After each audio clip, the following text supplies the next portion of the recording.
तो आज के सेशन में हम लोग एक इम्पॉर्टेंट टॉपिक को कवर करने वाले हैं और ये इम्पॉर्टेंट टॉपिक है सिमिलैरिटी ऑफ ट्रायंगल।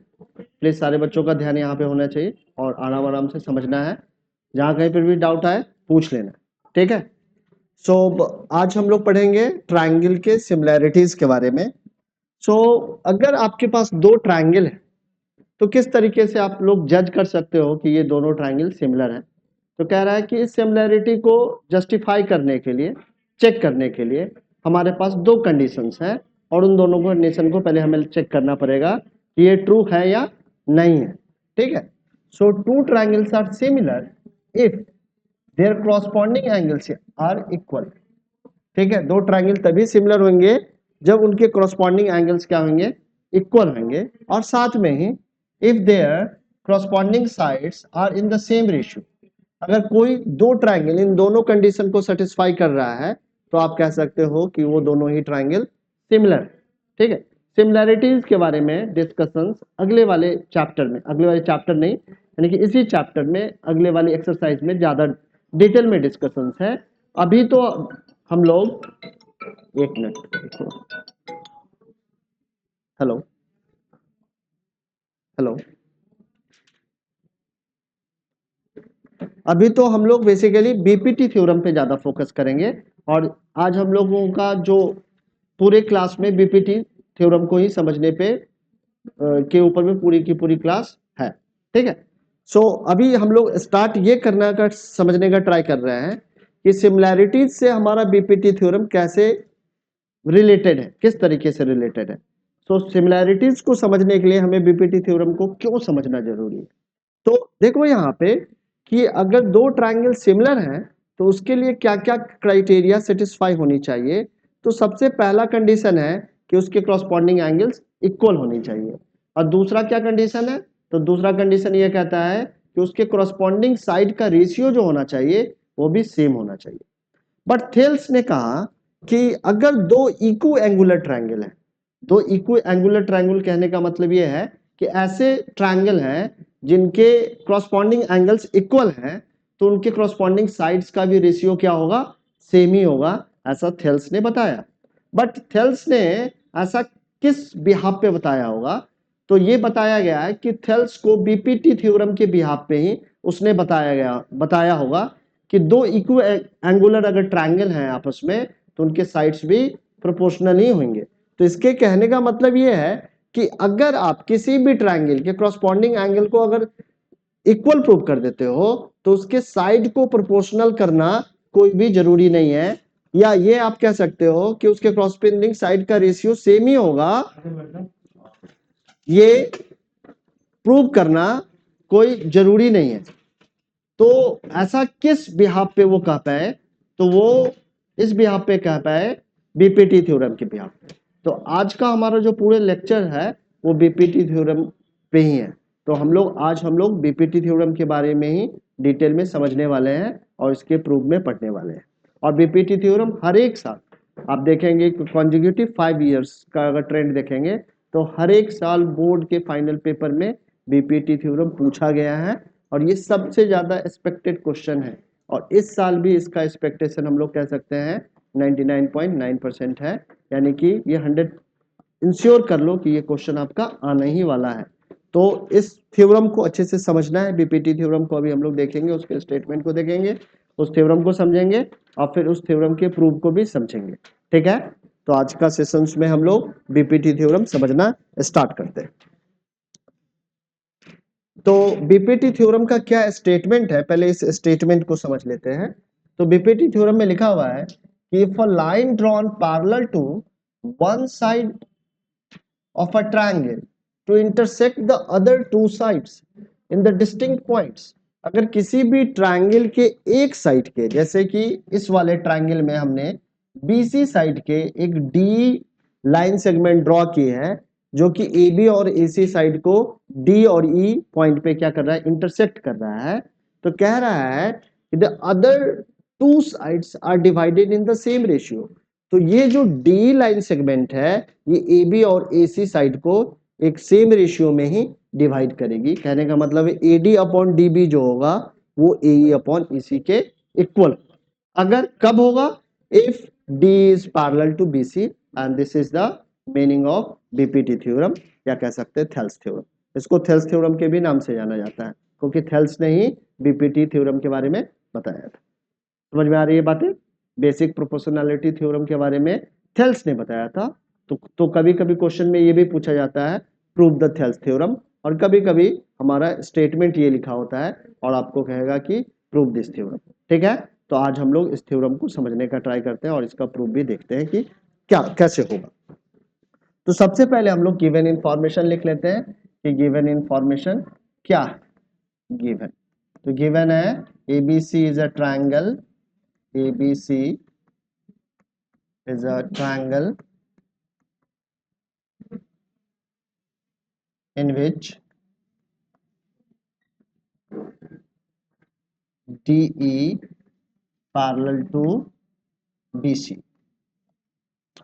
ठीक है, ये स्टेटमेंट लिखो, फटाफट लिखो। ठीक है, फिर से लिख लो, किसी ने लिख रखा है फिर से लिखो, ये इतना ज्यादा इंपॉर्टेंट है। अगर 4 बार लिखना पड़े तो 4 बार लिखो। ठीक है, सो यहाँ पे गिवन है कि एबीसी एक ट्रायंगल है जिसमें D line segment BC line segment के पैरेलल है। यहाँ पे हम लोग एक कंस्ट्रक्शंस भी करने वाले हैं। कंस्ट्रक्शंस क्या करने वाले हैं, तो कंस्ट्रक्शंस के पहले क्या प्रूव करना है ये लिख लेते हैं। ठीक है, फिर कंस्ट्रक्शंस लिख लेंगे। तो वी हैव टू प्रूव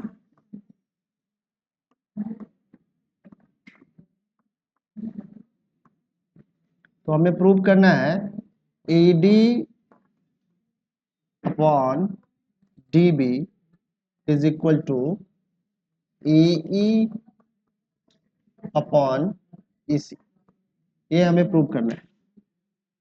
तो हमें कुछ कंस्ट्रक्शंस करने पड़ेंगे और उस कंस्ट्रक्शंस को हम लोग लिखने वाले हैं। तो यहाँ पे लिख रहा हूं कि मैंने क्या क्या कंस्ट्रक्शंस किया है। तो आई drawn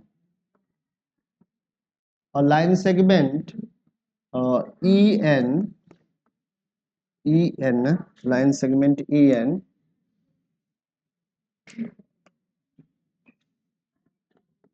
segment EN perpendicular on AB and line segment DM perpendicular on AC. I also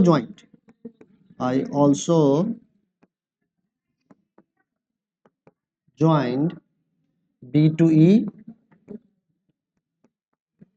and C to D। तो इतना कंस्ट्रक्शंस हमें लिख लेना है और अब हम लोग यहाँ पे प्रूफ करने वाले हैं। ठीक है, तो सारे बच्चे पहले इतना लिख लो।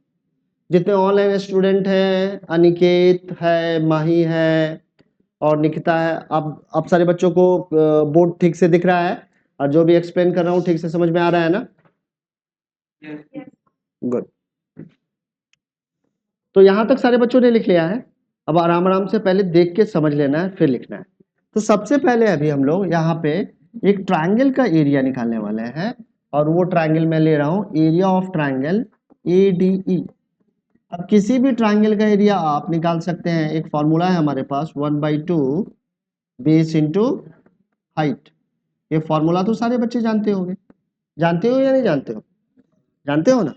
सो AD ट्रायंगल के लिए अगर हम लोग बेस AD ले लें तो हाइट क्या हो जाएगा? EN हो जाएगा। बेस अगर AD ले तो हमारा हाइट क्या होगा? तो हाइट हमारा EN हो जाएगा। ठीक है, तो इस तरीके से AD ट्रायंगल का आप एरिया निकाल सकते हैं। ठीक है, अब क्या कर रहे हैं, दूसरा एक और भी ट्रायंगल है और वो ट्रायंगल है हमारा BDE। और इस BDE ट्रायंगल का भी एरिया इसी तरीके से हम लोग निकालने वाले हैं। तो यहां पे हम लोग इस ट्रायंगल का बेस क्या लेने वाले हैं? DB बेस लेने वाले हैं। अब यहाँ पे हाइट क्या होगा? हाइट वंस अगेन यहाँ पे EN ही रहने वाला है। अब यहाँ पे किसी बच्चे को ये कंफ्यूजन आ सकता है कि ट्रायंगल तो हमारा यहां से लेके यहीं तक है, बट हाइट आउटसाइड कैसे चला गया? तो आप ये जान लो कि किसी भी ट्रायंगल का अगर एरिया निकालना है तो कोई जरूरी ये नहीं है कि इस ट्रायंगल का जो हाइट हो, इस वर्टेक्स का हाइट आप देख रहे हैं इस बेस से आउटसाइड जा रहा है कि नहीं। अगर ट्रायंगल ए बी ई है, ए बी सी है और ये हाइट ए एन है, और इस ट्रायंगल का अगर एरिया निकालो आप, ए बी सी ट्रायंगल का एरिया निकालें तो आप लिखेंगे 1/2। अगर बेस बी सी लेंगे तो हाइट ए एन ही लेना पड़ेगा, और हाइट अगर ए एन भी ले लो तो आपको इसी ट्रायंगल का एरिया निकल के आएगा। ठीक है, तो कभी कभी हाइट ट्रायंगल के आउटसाइड भी चला जाता है, या हाइट निकालने के लिए हम लोग ट्रायंगल के आउटसाइड भी जाते हैं। ठीक है, समझ में आ रहा है। तो इसी तरीके से इस बी डी ई ट्रायंगल का हाइट क्या है, आउटसाइड द ट्रायंगल है, और ये क्या है, ई एन है। यहां तक समझ में आ रहा है, एकदम से फोकस करके समझ लो, स्थान से बैठने की जरूरत नहीं है, ये सबसे ज्यादा इंपॉर्टेंट टॉपिक है। और बच्चे के फेल करने का, कंपार्टमेंट आने का, कम मार्क्स आने का ये कारण होता है कि जो सबसे ज्यादा इंपॉर्टेंट क्वेश्चन है ना, उसको बच्चा करने के ही वो हमेशा यही सोचता है कि लास्ट मिनट में करेंगे। लास्ट मिनट में क्यों करेंगे, जब सबसे ज्यादा इंपॉर्टेंट है तो सबसे पहले ना फिनिश करोगे। और बीपीटी थ्योरम मैं देखता हूँ कि सारे बच्चों को बता देता हूँ कि सबसे ज्यादा इंपॉर्टेंट है, मगर दिसंबर आने वाला होगा, जनवरी आ जाएगा, मगर उसका बीपीटी थ्योरम नहीं सर, वो तो आपने बता रखा है लास्ट में करके जाएंगे ना एट द मीन टाइम। तो एट द मीन टाइम कितना कर लोगे, स्टार्ट भी बता दिया वो इंपॉर्टेंट है और आसान है, आसानी से हो जाएगा। बीपीटी बता दूंगा, कुछ थ्योरम्स बताऊंगा, और भी कुछ सर्किल्स के प्रूफ्स बताऊंगा, वो भी कह दूंगा कि इंपॉर्टेंट है। तो सबको अभी से कंप्लीट करना पड़ेगा, लिख लिख के ये इंश्योर करना पड़ेगा कि आप उसको एग्जामिनेशन के समय परफॉर्म कर सके। शांति से बैठने से नहीं काम चलेगा। ठीक है, आप खेलो कूदो, लेकिन पढ़ाई में भी आधा एक घंटा तो लगाना ही पड़ेगा। तो यहाँ पे एरिया ऑफ बी डी कितना आ गया, 1/2 dB इंटू ई एन आ गया। सो इन दोनों ट्राइंगल के एरिया को अगर हम लोग डिवाइड करें, area of A D E and upon, silent रखा करो मोबाइल को एकदम, मतलब छीन लूंगा मोबाइल, बी डी ई। ठीक है, सो इन दोनों ट्राइंगल का एरिया का अगर हम लोग रेशियो लें तो 1/2 A D into E N upon में क्या आएगा, अपॉन में आएगा 1/2 dB इंटू ई एन। अब देखो यहाँ पर भी ई एन है, यहाँ पर भी ई एन है, कैंसिल कर दो। यहाँ पर भी 1/2 है, वहां पर भी, यहाँ पर भी, नीचे में भी 1/2 है, कैंसिल कर दो। तो फाइनली आपके पास क्या आ रहा है, फाइनल जो रिजल्ट आ रहा है वो आ रहा है area of A D E upon area of B D is equal to A D upon dB। So this is the first equation, या कह सकते हैं this is the first information, ये हमारा पहला इंफॉर्मेशन। ठीक है, अब हम लोग आधी पार्ट को उस वाले साइड में करने वाले हैं। तो इतना आप लोग पहले लिख लीजिए, फटाफट लिख लीजिए, तेजी में लिखो। अवनी आपने लिख लिया यहाँ तक, गुड। फटाफट सारे बच्चे लिख लो, जितने ऑनलाइन स्टूडेंट्स हैं वो भी लिख लो, फटाफट लिख लीजिए प्लीज।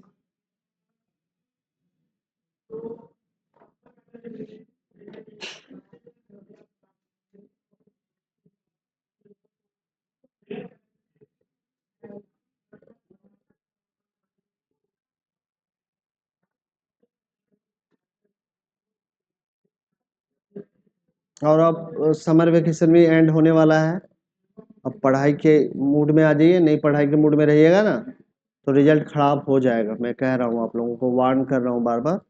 सो मेहनत लगाओ, स्कूल जाओ, यहाँ पे आके पढ़ो, स्कूल में भी जाके पढ़ो, घर पर भी थोड़े से एफर्ट्स लगाओ, तो रिजल्ट ठीक आएगा, नहीं तो रिजल्ट खराब आ जाएगा। ठीक से पढ़ोगे रिजल्ट अच्छा आएगा। तो यहाँ तक सारे बच्चों ने लिख लिया है, आगे बढ़े। ठीक है, फिर से हम लोग एरिया किस ट्रायंगल का निकालने वाले हैं, तो एरिया ऑफ एडीई ही निकालने वाले हैं। लेकिन इस समय हम लोग जो बेस लेने वाले हैं, पहले बेस हमने एडी लिया था, अब बेस हमने एई लिया। तो एई बेस लेने के कारण हमारा हाइट बदल जाएगा। हाइट क्या आ जाएगा हमारा, तो हाइट डीएम आ जाएगा। ठीक है, अगर एई बेस लेंगे तो हाइट हमारा क्या होगा, डीएम होगा। ठीक है, ट्रायंगल वही लिया है, ट्रायंगल एडी पहले भी लिया था, अभी भी लिया है, बट ट्रायंगल में पहले हमने एडी बेस ले लिया था, अब हमने बेस क्या लिया है, एई लिया है, और ई बेस लेने के कारण हमारा हाइट क्या हो जाएगा, डीएम हो जाएगा। ठीक है, अब हम लोग यहाँ पे एक दूसरे ट्रायंगल का एरिया निकालने वाले हैं और ये ट्रायंगल है CED। और CED ट्रायंगल का अगर आप एरिया निकालोगे तो अगर आप यहाँ पे EC बेस लेते हैं तो हाइट फिर से DME हो जाएगा। अब इन दोनों ट्रायंगल के एरिया को हम लोग डिवाइड कर लेते हैं, तो area of ADE upon area of CED। तो आपका यहाँ पे आ रहा है 1/2 AE into DM upon 1/2 EC into DM। ठीक है, 1/2 से 1/2 कैंसिल कीजिए, DM से DM कैंसिल करो, so finally you will get AE upon EC। So this is the second equation. ठीक है, अब क्या है, फर्स्ट इक्वेशन और सेकेंड इक्वेशन को अगर आप कंपेयर करोगे, पहले दोनों ही फर्स्ट और सेकेंड इक्वेशन को अगर कंपेयर करोगे तो आप देख रहे हो कि दोनों के लेफ्ट हैंड साइड को अगर देखो तो दोनों के लेफ्ट हैंड साइड के न्यूमरेटर में एरिया ऑफ ADE है और एरिया ऑफ ADE है। ठीक है, डिनोमिनेटर में अलग अलग ट्रायंगल। अगर इन दोनों ट्रायंगल का एरिया आप अगर सेम कर देते हो तो आप कह सकते हो AD upon DB is equal to AE upon EC। यही रिक्वायर्ड प्रूफ है ना। तो हमें पहले क्या दिखाना पड़ेगा कि इन दोनों ट्रायंगल का एरिया क्या है, सेम है। तो नाइन्थ में एक हम लोगों ने थ्योरम पढ़ा था, क्या थ्योरम पढ़ा था कि अगर कोई दो ट्रायंगल है, अगर हमारे पास दो ट्रायंगल है और अगर इन दोनों ट्रायंगल का बेस क्या है, सेम है, और दोनों ही ट्रायंगल सेम पैरेलल लाइन के बीच में ही लाई करते हैं, तो इन दोनों ट्रायंगल का एरिया भी क्या होगा, सेम होगा। तो देखो यहाँ पे हम लोगों ने एक ट्रायंगल ABC बनाया है और दूसरा BCD बनाया है। अब इन दोनों ही ट्रायंगल का जो बेस है वो BC है। ठीक है, कॉमन बेस है या नहीं है। आदित्य यहाँ पे दिमाग लगाओ, आज नहीं लग रहा है तुम्हारा दिमाग, फिर दिक्कत में आ जाओगे। ठीक है, सो ABC क्या है, हमारा इस ट्रायंगल का बेस है और BC जो है वो BCD ट्रायंगल का भी बेस है। तो दोनों ही ट्रायंगल का बेस क्या है, सेम ही है या नहीं। और ये दोनों ही ट्रायंगल सेम पैरेलल के बीच में लाई कर रहे हैं। AD और BC अगर आपस में पैरेलल है तो आप कह सकते हो कि दोनों ही ट्रायंगल सेम पैरेलल के बीच में लाई कर रहे हैं। तो इस कंडीशन में इन दोनों ट्रायंगल का एरिया भी क्या होगा, सेम ही होगा। अब आप अगर इन दोनों ट्रायंगल को, जो ट्रायंगल हमारे क्वेश्चन में है, उन दोनों ट्रायंगल को, क्या हो गया भाई, नहीं हो रहा। हाँ, एक मिनट छोड़ दो। अब अगर इसी थ्योरम को हम लोग यहाँ पे लें,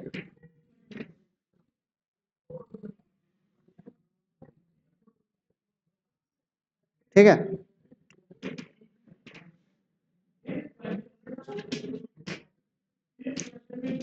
अगर इसी थ्योरम को हम लोग यहाँ पे रेफरेंस में लें और BD ट्रायंगल और CD ट्रायंगल को देखोगे तो देखोगे कि ये दोनों ही ट्रायंगल, जो हमारा BD ट्रायंगल है इसमें भी DE साइड है, और जो हमारा दूसरी ट्रायंगल है CED, इसमें भी DE क्या है, कॉमन है। और दोनों ही ट्रायंगल सेम पैरेलल लाइन के बीच में लाई कर रही है, इसीलिए दोनों ही ट्रायंगल का क्या होगा, एरिया भी सेम होगा।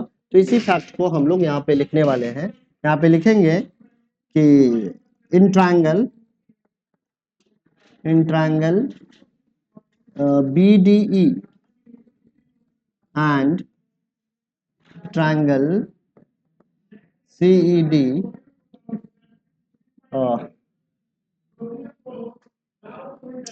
in triangle BD and CED, BD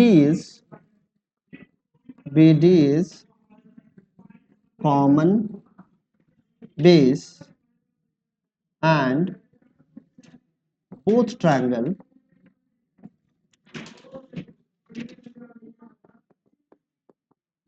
triangles lie between same parallel lines। किस दो पैरेलल लाइन के बीच में लाई कर रहा है, तो DE parallel to BC। So from above information we can conclude that area of BDE is equal to the area of CED. ठीक है, so this is the third information and third equation. So from equations 1, 2 and 3, इन तीनों equations को अगर हम लोग इकट्ठे देखें तो हम लोग क्या कंक्लूड कर सकते हैं, हम लोग ये कंक्लूड कर सकते हैं AD upon DB is equal to AE upon EC। कर सकते हैं या नहीं कर सकते? कर सकते हैं ना। अगर तीनों इक्वेशन को मर्ज कर दें, तीनों इक्वेशन को एक साथ देखें तो आप अब कह सकते हैं कि area of BDE is equal to area of CED। ठीक है ना। सो इसका इस तरीके से आप देख रहे हैं कि पहले और दूसरे इक्वेशंस में हमारा जो लेफ्ट हैंड साइड है वो इक्वल हो गया है, सो राइट हैंड साइड भी क्या होगा, आपस में इक्वल ही होगा। तो AD upon DB is equal to AE upon EC। ये सबसे ज्यादा मोस्ट प्रोबेबल क्वेश्चन है, इसको अच्छे से बच्चों को 1-2 बार लिख के 3 बार लिख के प्रैक्टिस करके ठीक कर लेना है। ठीक है, तो सारे तीनों जो ऑनलाइन स्टूडेंट्स हैं आप लोगों को समझ में आ गया? अनिकेत आपको ठीक से समझ में आ रहा है? निकिता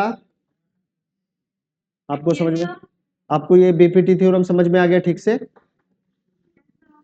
चलो गुड। माही आपको समझ में आ रहा है या नहीं? चलो गुड। आप लोगों ने लिख लिया ये BPT थ्योरम?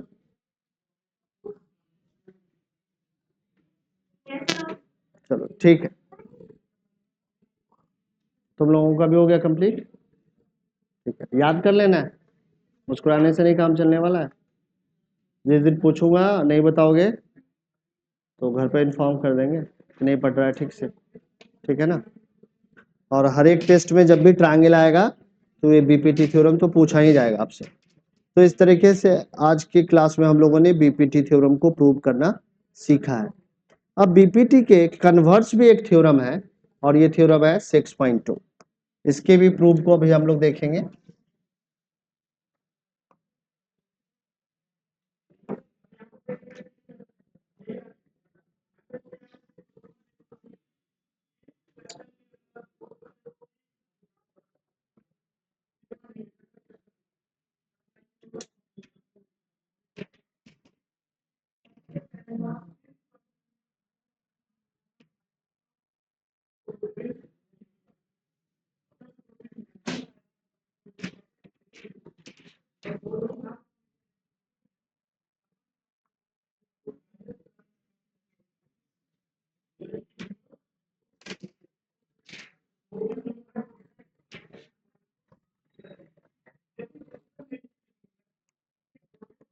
बात मत करो।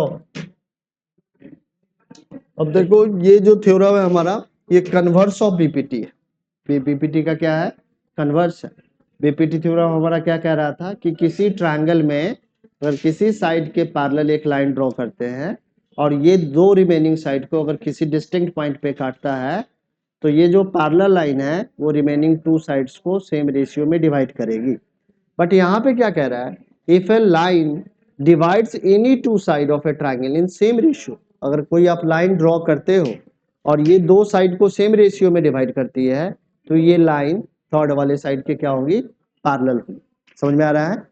पहले वाले थ्योरम का ये कन्वर्स है। पहले हमने कहा कि अगर एक लाइन है किसी ट्रायंगल में जो किसी साइड का पैरेलल है तो ये रिमेनिंग 2 साइड्स को सेम रेशियो में डिवाइड करेगी।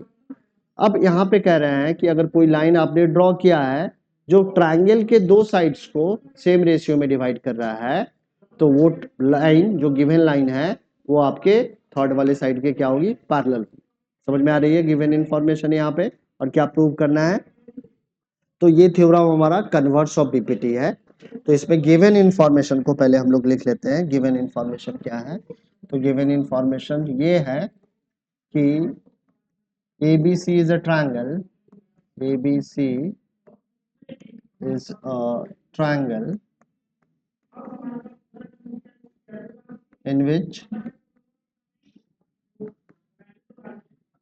AD upon D DE is equal to AD upon DE नहीं, AD upon DB, sorry, AD upon DB is equal to the AE upon EC। ठीक है, ये गिवन। अब हमें प्रूव कर क्या करना है, तो वी हैव टू प्रूव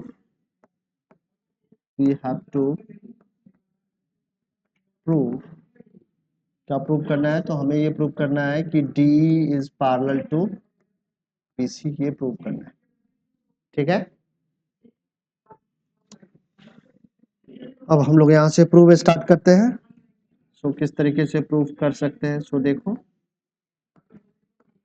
तो यहाँ पे हम लोग प्रूफ बाय कॉन्ट्राडिक्शन स्टार्ट करने वाले हैं, से प्रूव करने वाले हैं। प्रूफ बाय कॉन्ट्राडिक्शंस में क्या है कि हम लोग एक कॉन्ट्राडिक्टरी एजम्पशन लेते हैं और वो कॉन्ट्राडिक्टरी एजम्पशंस क्या करेगा, कॉन्ट्राडिक्शन क्रिएट करेगा, और फिर हम लोग कहेंगे कि जो हमारा सपोजिशंस था वो रॉन्ग था और जो गिवन स्टेटमेंट है इट इज ट्रू।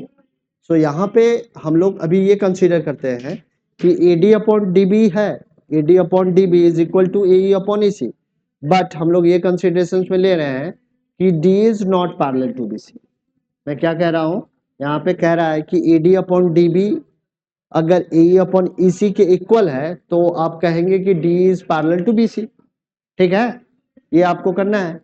बट यहाँ पे क्या है, हम लोग ये कहने वाले हैं कि AD upon DB is equal to AE upon EC, but D is not parallel to BC।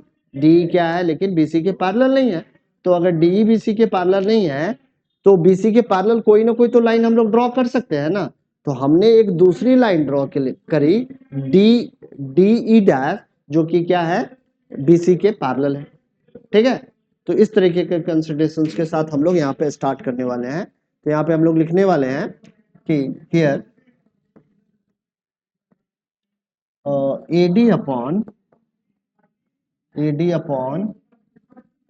DB is equal to AE upon EC. This is the given information, this is the first equation and this is given information. ठीक है, but here AD upon DB is equal to AE upon EC, but I am considering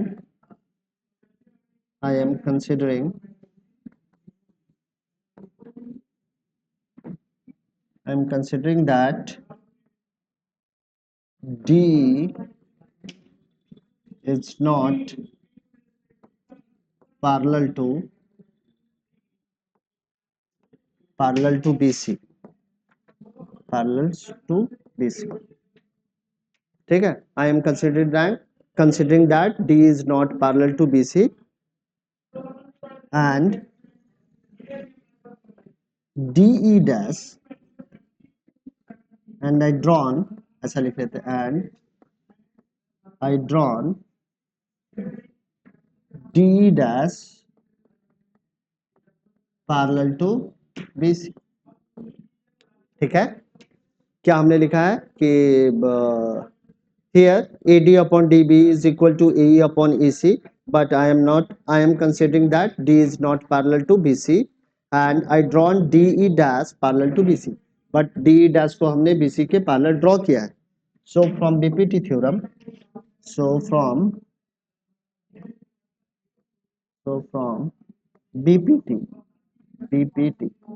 BPT से हम लोग क्या conclude कर सकते हैं, since DE dash parallel to BC, so AD upon DE is equal to AE dash upon EC लिखा जा सकता है। ठीक है, सो बीपीटी थ्योरम से हम लोग ये कंक्लूड करेंगे कि AD upon DB is equal to the AE upon AE dash upon E dash C। ऐसा कर सकते हैं या नहीं कर सकते हैं, तो ये हमने बीपीटी थ्योरम से ऐसा कंक्लूजन ड्रॉ कर लिया है। अब क्या करने वाले हैं, अब फर्स्ट और सेकंड अगर हम लोग इक्वेशन को देखें तो फर्स्ट और सेकंड इक्वेशन में आप देख रहे हो कि दोनों का ही लेफ्ट हैंड साइड क्या है, इक्वल है। सो आप लिख सकते हो A upon E C is equal to A dash upon E dash C. So from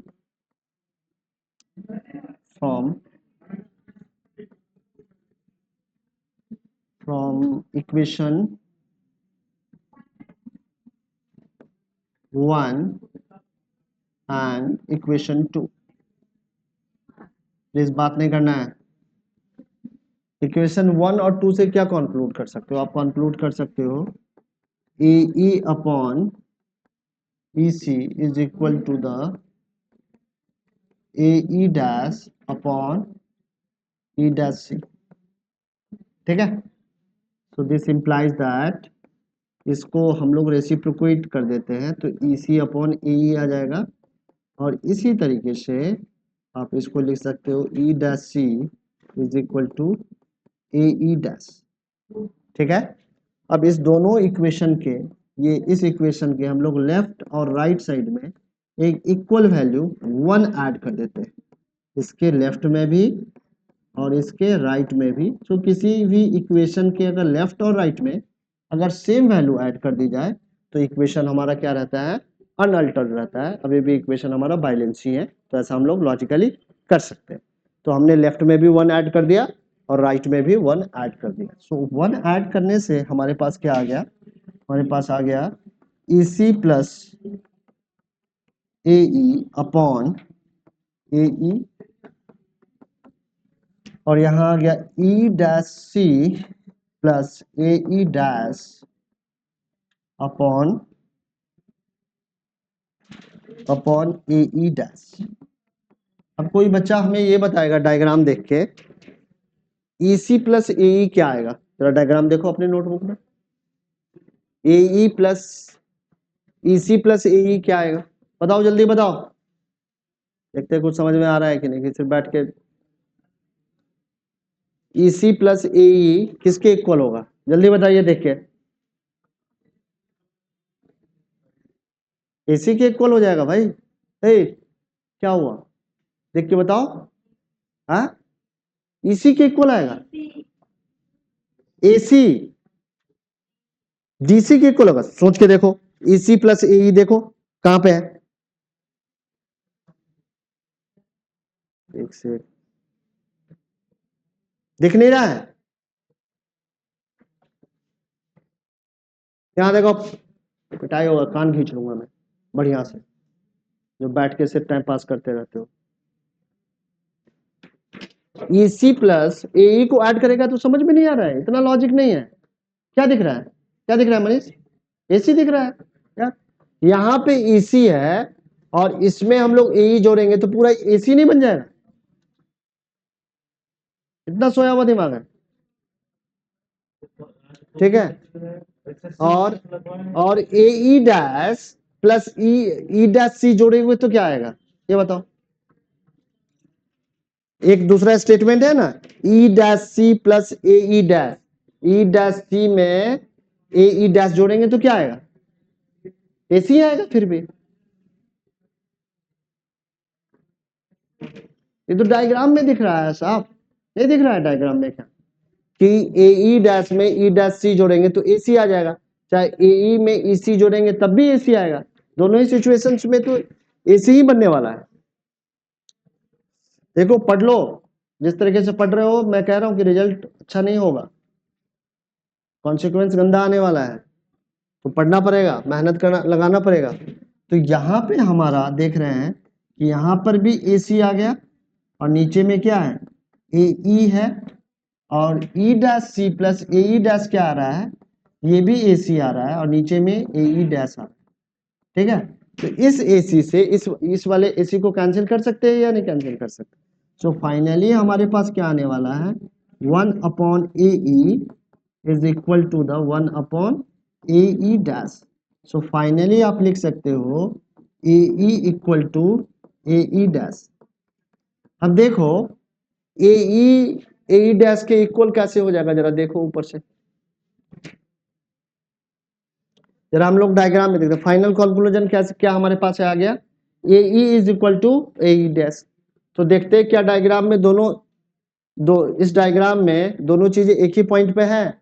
हमने प्रूव ये कर दिया कि AE dash is equal to AE, जबकि AE डैश AE से क्या है, लेसर है।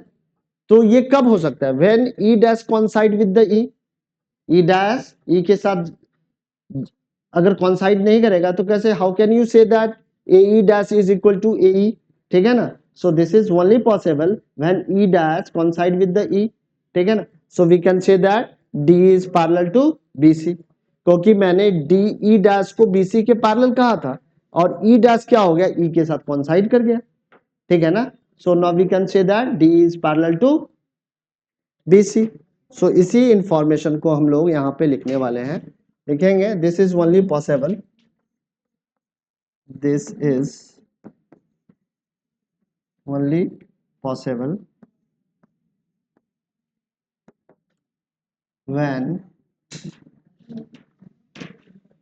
E dash coincides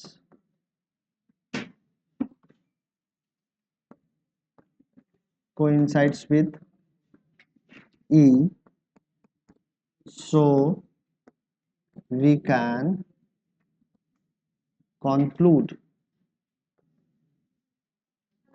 that DE parallel to BC। इससे हम लोग क्या कंक्लूड कर सकते हैं कि D is parallel to BC। समझ में आया या नहीं आया, लॉजिकल है, समझना पड़ेगा। और जितने भी क्वेश्चन हम लोग ज्योमेट्री में करेंगे सारे के सारे क्या होंगे, लॉजिकल क्वेश्चन ही होंगे। तो आराम आराम से देख के समझना है, समझ के फिर करना है। आराम से बैठे रहोगे डब के जैसा तो चीजें नहीं हो पाएगी, मैं कह रहा हूँ। सिर्फ क्लास करने से नहीं होगा, क्लास को बैठ के समझने से होगा। आराम से आप समझो, अपनी अपनी क्वेरी पुटअप करो, बैठे हुए हो देख लेना, रिजल्ट आएगा फेल कर जाओगे, पहले में भी, दूसरे में फेल कर जाओगे, तीसरे में फेल कर जाओगे, माँ बाप का हौसला टूट जाएगा इससे। तुम्हारा बच्चा क्या कर रहा है, ट्यूशन पढ़ा दिया, अच्छे स्कूल में एडमिशन करवा दिया, फिर से वही का वही रिजल्ट। तो जैसे पढ़ रहे हो वैसे उसमें तो यही कॉन्सिक्वेंस आने वाला है, बैठे रहते हो चुप होके, घर पे जाते हो कुछ नहीं करके आते हो, तो ऐसे करने से दिक्कत में आ जाओ। घर पे जाके कुछ करो यार, खेलो कूदो भी, 4 घंटे खेल रहे हो तो 1 घंटा तो पढ़ो यार। 1 घंटा भी नहीं पढ़ोगे, कुछ याद नहीं करोगे तो कैसे, किस तरीके से परफॉर्मेंस अच्छा आएगा, नहीं आ पाएगा, ठीक है। तो पढ़ना है थोड़ा थोड़ा, अब जाके रिवाइज क्या करो, बीपीटी थ्योरम। अगर आज 2 थ्योरम बताया ना मैंने, बीपीटी बताया, कन्वर्स ऑफ बीपीटी आया बताया, तो ये दोनों थ्योरम अगर रिवाइज नहीं करोगे तो किस तरीके से सोच रहे हो कि रिजल्ट 10वीं में अच्छा कर लेंगे, 70-80% आ जाएगा, नहीं आएगा। आपने अब तो डिजर्व ही नहीं करते हो, अब मेहनत ही नहीं करते हो, मेहनत कर लो, ठीक है। तो अभी हम लोगों ने कन्वर्स ऑफ बीपीटी को भी समझा है और क्या समझा, बीपीटी थ्योरम को भी समझने का ट्राई किया है। अब दोनों थ्योरम हमें समझ में आ गया है, अब इसके ऊपर में हम लोग प्रॉब्लम वगैरह भी सॉल्व करेंगे। तो प्रॉब्लम सॉल्व करने के पहले हम लोग कुछ क्या करते हैं, एग्जाम्पल्स वाली क्वेश्चन का काम कर लेते हैं। हाँ जी पूछो।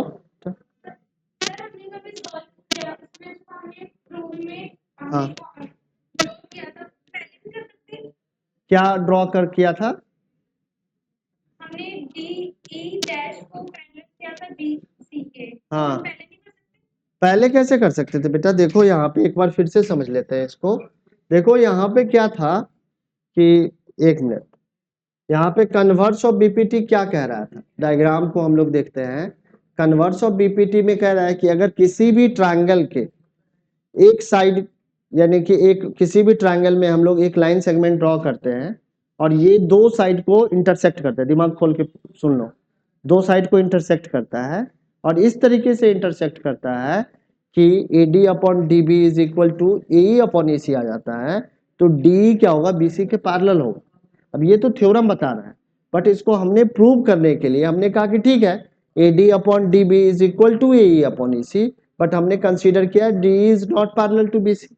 if D is not parallel to BC, so somewhere the line will be parallel to BC, कहीं ना कहीं तो लाइन होगा जो BC के पैरेलल होगा। तो हमने कंसीडर किया DE dash is parallel to BC, कोई एक ऐसी लाइन है DE डैश जो BC के पैरेलल है, ठीक है। तो पहले हमने लिख दिया कि गिवन इंफॉर्मेशन है ये, यहाँ पे लिखा था AD upon DB is equal to AE upon EC, but I am considering that D is not parallel to BC and I drawn D dash parallel to BC। और हमने एक लाइन ड्रॉ कर ली जो BC के पैरेलल है। पहले कहा कि आपने कहा कि पैरेलल होगी, अगर AD अपॉन DB है, DB is equal to AE upon EC, तो आपने कहा कि जो हमारी DE वाली लाइन है it will be parallel to BC, but हमने कहा कि it is not parallel to BC। I am considering wrong assumption, ये रॉन्ग एजम्पशन मैं कंसीडर कर रहा हूं। बट अगर ये चीजें रॉन्ग है तो कभी भी राइट प्रूव नहीं होगी, हमेशा ही रॉन्ग ही रहेगा ये। तो हमने एक रॉन्ग एजम्पशन लिया और इस प्रूफ को हम लोग कहते हैं प्रूफ बाय कॉन्ट्राडिक्शन। तो हमने कॉन्ट्राडिक्टरी फैक्ट एज्यूम कर लिया, बट कॉन्ट्राडिक्टरी फैक्ट एज्यूम करने के ड्यूरेशन में हमने कहा कि D dash is parallel to BC। If D dash is parallel to BC, so by the BPT, by the basic proportionality theorem, we can say that AD upon DV is equal to AE dash upon E dash C, ऐसा तो लिख ही सकते हैं। तो ये हमने BPT theorem से लिखा और ये गिवन था। अब इन दोनों को अगर हम लोग मर्ज करें तो इन दोनों इक्वेशन से हम लोग पाएंगे कि AE upon EC is equal to AE dash upon E dash C। ऐसा लिखना क्या गलत होगा? नहीं गलत होगा। बट इसी इक्वेशन को जब हमने सॉल्व किया तो फाइनल सॉल्यूशन हमारा क्या आ गया? AE is equal to AE dash. But AE जो है वो AE डैश के इक्वल कैसे हो जाएगा?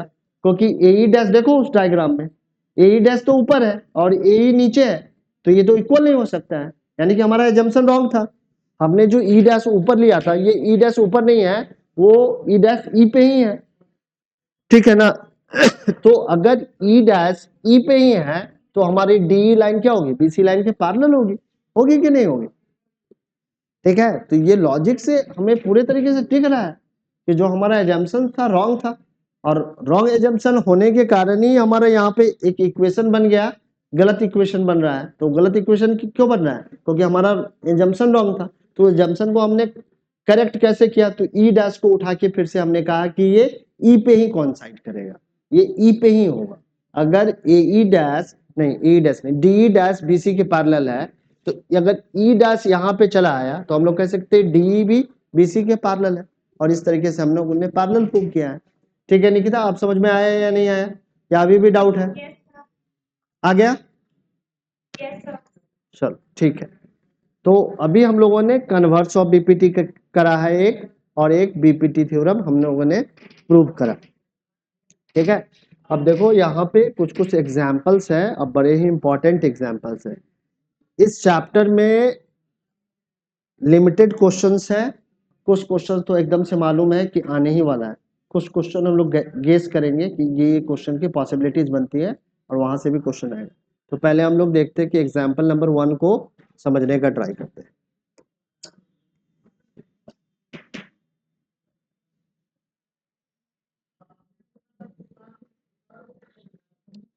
ठीक है, डायग्राम भी क्रॉप कर लेते हैं।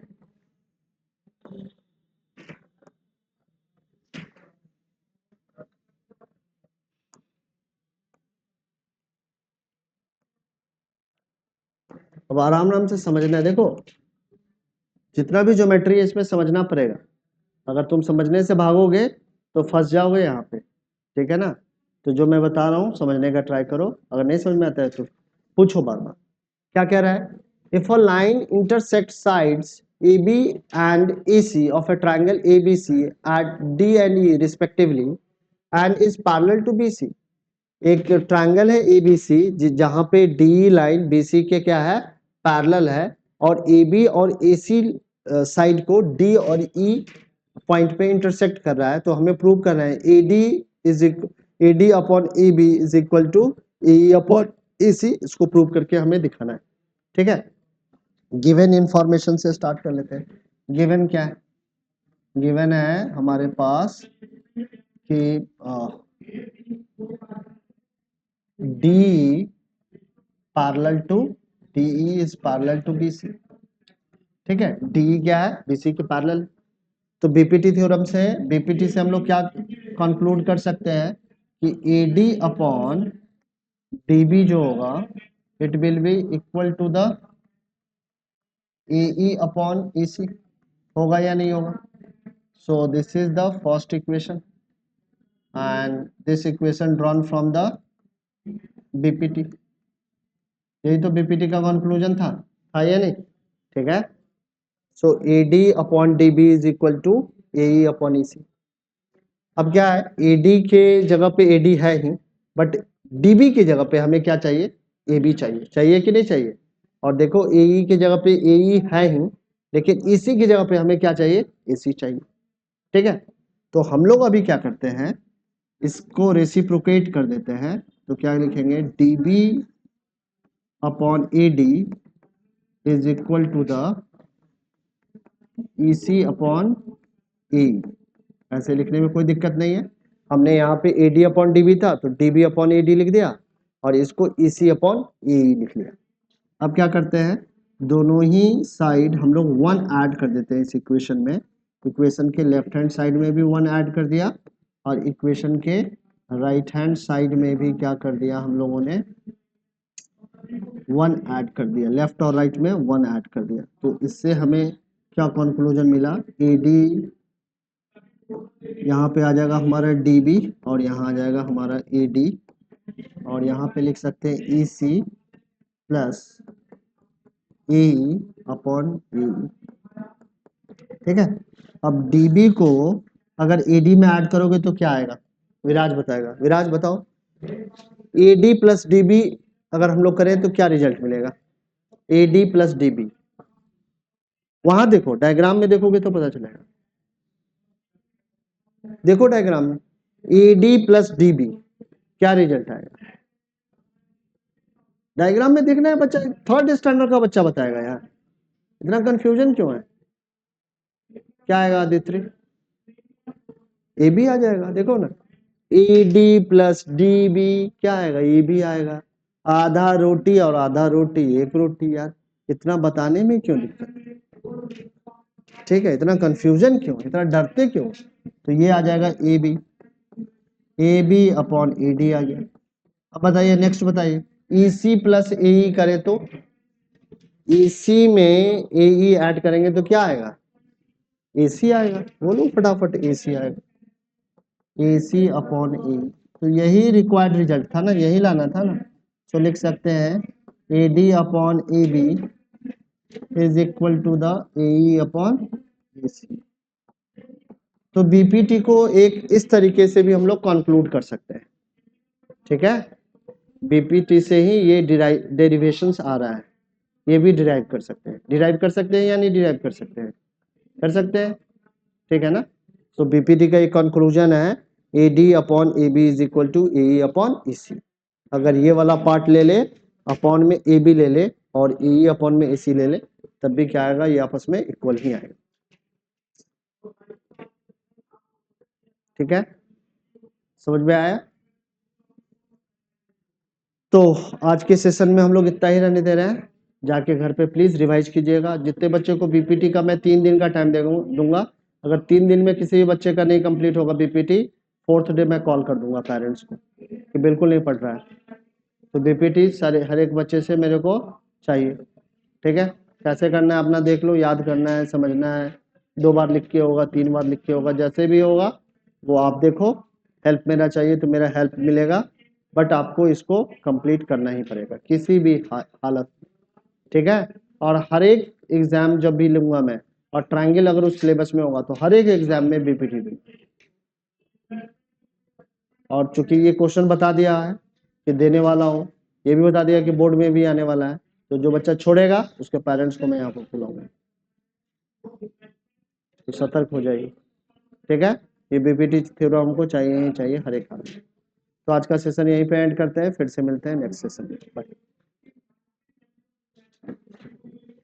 तो अनिकेत, आप लोगों को समझ में आ गया BPT? ठीक है, चलिए, तो आज का सेशन हम लोग यहीं पे एंड कर रहे हैं।